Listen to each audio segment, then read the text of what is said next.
અમરેલીના ધારીમાં કુદરતનું રૌદ્ર સ્વરૂપ વિચાર કરો એ માતા પર શું વીતી હશે, જેની નજર સામે જ એક ખૂંખાર દીપડો તેના કાળજાના ટુકડાને ખેંચી ગયો। સાહિલ કટારા નામના માસૂમનો ભોગ લેનારા એ માનવભક્ષી દીપડાએ 5 દિવસ સુધી આખા ગોપાલ ગ્રામને બાનમાં લીધું હતું। વન વિભાગે 7 પાંજરા ગોઠવ્યા, રાત દિવસ એક કર્યા અને આખરે એ કિલર દીપડો પાંજરે પુરાયો। 5 દિવસના ભયાનક ડર બાદ ગ્રામજનોએ ભલે હાશકારો લીધો, પણ એ ગરીબ પરિવાર માથે તો આકાશ તૂટી પડ્યું હતું। ગોપાલગ્રામ મુકામે 4 દિવસ પહેલા સાહિલ કટારા નામના બાળક ઉપર દીપડાએ હુમલો કરતા બાળકનું મૃત્યુ થયું હતું અને આ મૃત્યુ ખૂબ જ દુઃખદ ઘટના છે।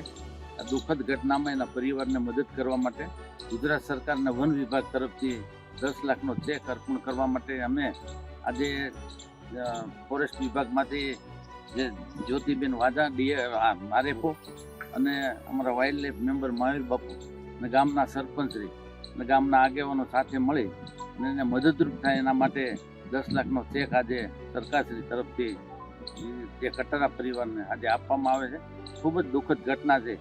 એના જે આત્માને ભગવાન ખૂબ શાંતિ આપે એવી પ્રાર્થના સાથે આજે ચેક અર્પણ કરીએ। ધારાસભ્ય જેવી કાકડિયા અને આરએફઓ જ્યોતિબેન વાજાની હાજરીમાં પીડિત પરિવારને 10 લાખ રૂપિયાની સહાય તો મળી, પણ શું આ વળતર એ માસૂમની ખોટ પૂરી કરી શકશે ખરી? વનરાજ અને વન વિભાગ સામે હવે સુરક્ષાના અનેક સવાલો ઊભા થયા છે।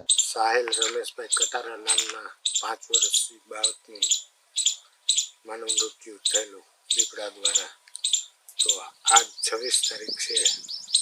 ચાર દિવસમાં એમને જે ચેક અર્પણ કરવાનો છે તો ચેક અર્પણ કરવા, કારણ કે જે ઘટના ઘટી છે એ બહુ દુઃખદ ઘટી છે, પણ આપણા ગુજરાત ગવર્મેન્ટનો એક સહાનુભૂતિનો અભિગમ વરરાણથી જે પેટીઓ રળવા મજૂર લોકો અહીંયા આવતા હોય ખેતી કામ માટે, તો હવે જે ઘટના ઘટી ગઈ તો દુઃખદ છે, પણ ધારાસભ્ય શ્રી અને બધી સરકાર જાગૃત હોય અને તાત્કાલિક ધોરણે એમને 10 લાખ રૂપિયાનો આ ચેક અર્પણ કરવાની વિધિ છે તો અમે હાજર છીએ।